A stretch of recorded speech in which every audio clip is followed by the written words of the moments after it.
Evening to all of you. I just once again welcome you all on my YouTube channel RDK English. दोस्तों इससे पहले हम लोग noun के chapter खत्म कर चुके हैं। आई होप कि आप लोग वो वीडियो सारे देख लिए होंगे। आज जो हम लोग स्टार्ट करने वाला हमारा जो सेकंड सेशन रहेगा मींस एक new chapter that we are going to start and today we are going to learn what pronoun. अगर आपने नाउन के सारे वीडियो देख लिए, अगर स्टेप बाय स्टेप आप दोस्तों चलोगे मेरे साथ तो आपको सारी चीजें समझ में आएगी। राइट, प्रैक्टिस सेशन भी हमारा रहेगा, हम नाउन की प्रैक्टिस भी करेंगे लेकिन कुछ समय बाद। राइट, आज हम जो पढ़ने वाले हैं दोस्तों वो pronoun and its type. Today we are going to learn pronoun and its type. तो without further ado let's get started our session. ठीक है दोस्तों, पहली बात ये देख लेते हैं प्रोनाउन। जनरली प्रोनाउन का यूज कहां करते हैं हम लोग, प्रोनाउन की जरूरत क्यों है? जब हमारे पास नाउन है तो हमें प्रोनाउन की जरूरत क्यों है? क्यों नाउन हमारे पास बहुत सारे हैं तो हमें प्रोनाउन की जरूरत क्यों पड़ेगी इंग्लिश में? देखिए दोस्तों, उसका तीन रीजन है। प्रोनाउन हम लोग तीन तरीके से जनरली सेंटेंस में इस्तेमाल करते हैं। राइट, पहली बात प्रोनाउन की जरूरत पड़ती है दोस्तों नाउन अगर सेंटेंस में बार बार आ रहा है, नाउन अगर सेंटेंस में बार बार आ रहा है तो नाउन के रिपीटेशन को रोकने के लिए हम लोग क्या लगाते हैं दोस्तों? प्रोनाउन लगाते हैं। ये बात क्लियर होगी, ठीक है ना? पहला प्रोनाउन का हम यूज कहां करते हैं? नाउन सेंटेंस में बार बार रिपीट ना हो उसके रिपीटेशन को रोकने के लिए क्या लगाते हैं हम लोग? Pronoun. Was that clear? Second आपका रहेगा जब आपको नाउन की आइडेंटिटी पता है, नाउन की आइडेंटिटी पता है लेकिन वहां पर आप नाउन का नाम ना लेते हुए आप वहां पर क्या यूज करते हो दोस्तों? प्रोनाउन। क्लियर? और थर्ड आपका है दोस्तों जब आपको नाउन की आइडेंटिटी बिल्कुल भी पता ना हो। जब नाउन की आइडेंटिटी बिल्कुल नहीं पता हो वहां पे क्या लगाओ दोस्तों? प्रोनाउन। चलो वर्बाल इसको समझने की कोशिश करते हैं। नाउन के रिपीटेशन को रोकने के लिए हम लोग क्या यूज करते हैं दोस्तों? प्रोनाउन।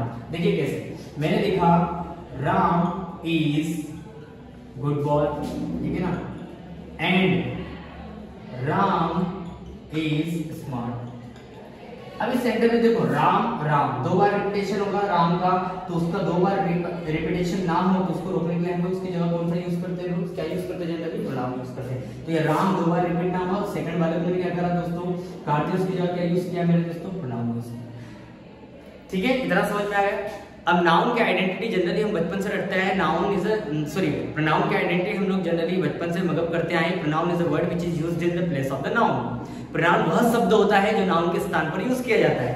दूसरा, अब यहाँ पे तीन चीजें और आप आज याद कर लो कि प्रोनाउन वह शब्द होता है जो नाउन के रिपीटेशन को रोकता है। प्रोनाउन वह शब्द होता है जो नाउन के रिपीटेशन को रोकता है। प्रोनाउन वह शब्द होता है जब नाउन की आइडेंटिटी पता है लेकिन उसके बाद भी हम लोग क्या वहां पर नाउन यूज नहीं करते, वहां पर हम लोग क्या यूज करते हैं? प्रोनाउन यूज करते हैं, क्योंकि यहाँ पर हम लोग रिस्पेक्ट देते हैं। ये समझ में आया कॉन्सेप्ट? यहाँ पर नाउन दो बार रिपीट हो रहा है तो उसके रिपीटेशन को रोकने के लिए मैंने क्या लगा दिया दोस्तों? प्रोनाउन। सेकंड सेंटेंस में बताया कि नाउन की आइडेंटिटी आपको पता है लेकिन फिर भी उसकी जगह क्या लगाते हो आप? प्रोनाउन लगाते हो, क्योंकि यहाँ पर आप रिस्पेक्ट शो करते हो। क्या शो करते हो दोस्तों? रिस्पेक्ट। और ये जनरली होता है माता पिता के साथ में। कैसे? आप पापा को ये नहीं बोलते हो, मान लो किसी के पापा का नाम है रामलाल, ठीक है, आप ये बोलोगे रामलाल आपने मुझे ड्रेस नहीं दिलाई, आपने मुझे 100 रुपए नहीं दिए, आपने मुझे ये नहीं करा के दिया, आपने मुझे वो नहीं लेके दिया। तो जनरली हम पापा का नाम नहीं लेते, वहां पर हम लोग प्रोनाउन जनरली स्वतः यूज करते हैं। राइट, मम्मी आपने खाना नहीं पकाया, आपने समय पे मेरी टिफिन पैक नहीं की। तो इस तरीके से हम लोग हमारे जो बड़े हैं, बुजुर्ग हैं, जो हमारे माता पिता, उसको हम लोग रिस्पेक्ट देते हैं। तो प्रोनाउन स्वतः ही वहां पर यूज हो जाता है, वहां पर हम लोग नाउन यूज नहीं करते। थर्ड, जब आपको नाउन की आइडेंटिटी बिल्कुल ना पता हो, जब आपको नाउन की आइडेंटिटी बिल्कुल ना पता हो तो वहां पर क्या यूज करते हो दोस्तों? वहां पर आप यूज करते हो दोस्तों प्रोनाउन। समझ में आ गया? प्रोनाउन का यूज हम लोग कहां करते हैं? तीन जगह करते हैं। आइडेंटिटी कैसे? कभी बोलचाल की भाषा में सुना होगा, दरवाजे पर कोई है, someone is at the door, तुम्हारे पीछे कोई है, समवन इज बिहाइंड यू, तुम्हारे दिमाग में कुछ है, something is in your mind, मुझे क्या मालूम क्या है, someone is at the door. अब मुझे नहीं पता कि दरवाजे पर कौन है, अगर मुझे पता हो कि राम है श्याम है तो सीधा उसका नाम ले लूंगा कि Ram is at the door, तो वो क्या बन जाएगा दोस्तों? राम वहां पर नाउन बन जाएगा। जब मुझे नहीं पता है समवन स्टॉल माय पर्स, किसी ने मेरा पर्स चुराया, किसने चुराया मुझे उसका नाम नहीं पता, तो this is must be pronoun. Someone यहाँ पे क्या हो जाएगा? Pronoun. Someone, anyone, anybody, somebody, है ना, समवन, एनीथिंग, समथिंग, ये सारे प्रोनाउन होते हैं दोस्तों जो नाउन की जगह पर इस्तेमाल होते हैं। राइट, यहाँ पर आइडेंटिटी आपको नहीं पता है, यहाँ पर आइडेंटिटी पता है लेकिन फिर भी आप रिस्पेक्ट देते हो, और यहाँ पर क्या है उसका रिपीटेशन को रोका जाता है। समझ आ गया?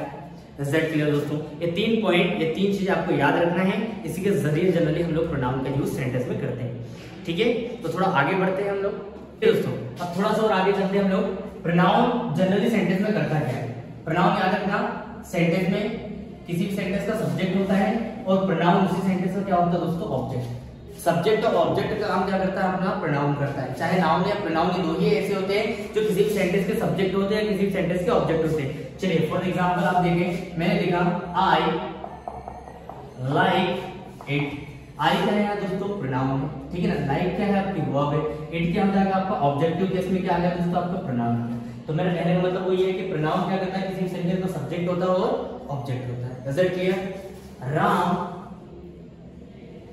Ram likes him. राम क्या है आपका दोस्तों? नाउन।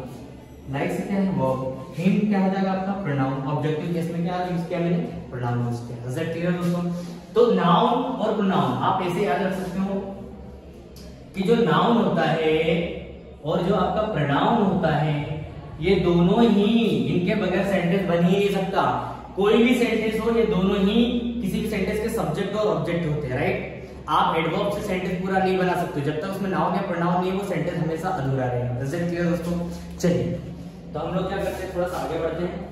तो आपको ये समझ में आएगा कि नाउन प्रोनाउन क्या होते हैं? किसी सेंटेंस के सब्जेक्ट होते हैं और ऑब्जेक्ट होते हैं। Is it clear? चलिए तो नाउन भी हम लोग जनरली 3 तरीके से नाउन को क्लासिफाई करने की कोशिश करता हूं। नाउन में 3 तरीके से हम लोग यूज करते हैं।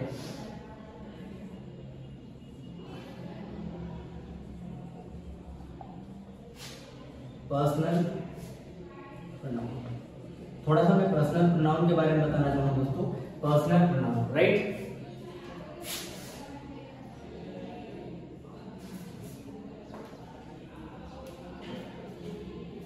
पर्सनल प्रोनाउन 3 तरीके के होते हैं। फर्स्ट पर्सन, सेकंड पर्सन और थर्ड पर्सन।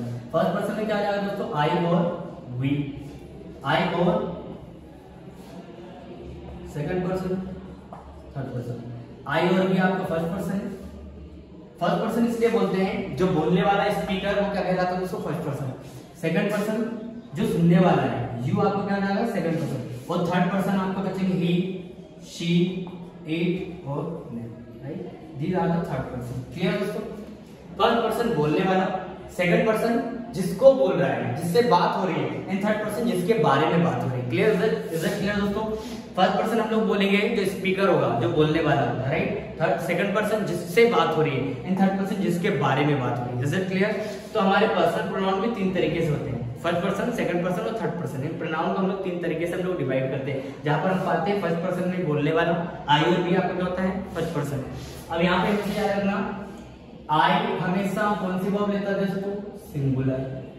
वी कौन सी वर्ब लेता है? प्लूरल। यू कौन सी वर्ब लेता है?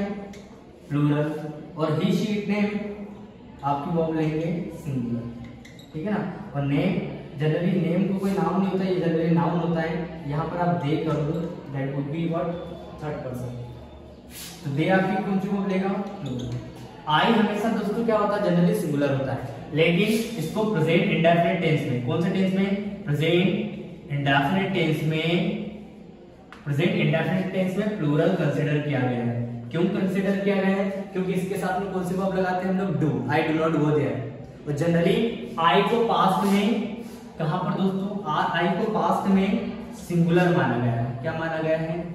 सिंगुलर माना गया है। और प्रेजेंट में क्या माना गया है? प्लूरल माना गया है। लेकिन जनरली याद रखना, हमेशा आई होता है सिंगुलर, प्लूरल आई नहीं होता है, हमेशा सिंगुलर होता है, राइट। ठीक है ना। इसमें बहुत ज्यादा कंफ्यूजन होता है, बहुत सारे बच्चे क्वेश्चन करते हैं कि सर आई सिंगुलर होता है कि प्लूरल होता है। देखिए आप खुद सोचो, लॉजिकली सोचो, अगर मान लो आई के साथ डू लगाए, प्लूरल हेल्पिंग वर्ब लगी है, तो क्या आई के मीनिंग में कोई चेंजेस हुआ? आई अभी भी मीनिंग मैं की दे रहा, हम नहीं हुआ है। I do not go there मतलब मैं वहां नहीं जाता, क्या इसका हिंदी अर्थ निकल रहा है कि हम वहां नहीं जाते? आई अपनी मीनिंग में कोई चेंजेस नहीं करता, अभी वो एक ही व्यक्ति को प्रेजेंट कर रहे हैं, राइट। तो जब एक ही व्यक्ति के बारे में बोल रहा है तो वो प्लूरल कैसे हो सकता है? देखो अगर ये प्लूरल कहीं गई, जनरली अगर हम लोग इसको प्लूरल कंसीडर कर रहे हैं तो उसके पीछे रीजन है। रीजन ये है लैंग्वेज प्रॉब्लम होने के कारण हम इसको प्लूरल भी कंसीडर करते हैं। आज से 1500 साल पहले राजा जब गद्दी पर बैठता बोलते हम तुम्हें ये करवा देंगे, हम तुम्हें सूली पर चढ़वा देंगे, हम तुम्हें फांसी पर चढ़ा देंगे। इस तरीके से कई सेंटेंसेस बोले जाते हैं। अब बोलने वाला तो मैं है, तो हम क्यों यूज कर रहा है? क्योंकि राजा अपना डिसीजन खुद की सहमति है, खुद के निर्णय से कोई भी डिसीजन मतलब कोई भी निर्णय नहीं सुनाता था, मतलब किसी भी मुजरिम को फांसी नहीं सुनाता था। वो सारे जितने उसके मिनिस्टर रहते हैं उनकी सबकी ओपिनियन के अकॉर्डिंग वो एक जनरली एक डिसीजन पर पहुंचते थे। उसके बाद में किसी भी जो पर्टिकुलर जो अपराधी है उसको फांसी जो भी सजा दी जानी चाहिए थी वो दी जाती थी, राइट। तो इस तरीके से लैंग्वेज प्रॉब्लम होने के कारण इसको पहले प्लूरल कंसीडर किया जाता, लेकिन आज मॉडर्न इंग्लिश में हमेशा क्या दोस्तों सिंगुलर है, क्योंकि यहाँ पर बोलने वाला सिर्फ एक है। That clear? वी आपका प्लूरल है, यू आपका सिंगुलर भी बिहेव करता है। मैंने बोला आप लोग दैट इज प्लूरल और आप सिंगुलर, ठीक है ना। ही शी सेम आपका सिंगुलर है और दे आपका क्या है प्लूरल। तो this was the little bit introduction of pronoun actually. I hope कि आपको वीडियो पसंद आया होगा। अगर आपको वीडियो पसंद आया तो लाइक करें, सब्सक्राइब करें, don't forget to just click on the bell icon, ताकि रोज आने वाले वीडियो की नोटिफिकेशन आपको बिल्कुल समझ में जाए। Stay tune, you will learn a lot of things. Thank you very much.